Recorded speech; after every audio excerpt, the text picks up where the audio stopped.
તો માણસ જીવિત હશે તો કાલે બી કમાશે, પણ જનારને તો માણસ જતો રહે ને, એના ઘરવાળાને એના કુટુંબવાળાને કેટલો આઘાત લાગ્યો હશે. ઘેરથી બાઈ છે, પ્રસૂતાવાળી છે, આવતા મહિને તો ડિલિવરીનું રહે છે. હવે એ બાઈને કેટલો આમ આઘાત લાગ્યો હશે. હા, કે જે બાળક આવશે એને એના પિતાનું મોત તો જોવા ન મળે ને ક્યારેય. ખરાબ ઘટના કહેવાય. બોલો મકાન માલિક તો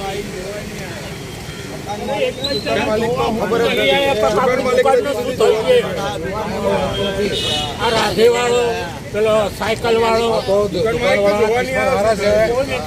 રવિવાર છે, દુકાન બંધ છે. 8 થી 9 છોકરા કામ કરે છે. ચાલુ હતો, 10 જણા કામ કરે છે.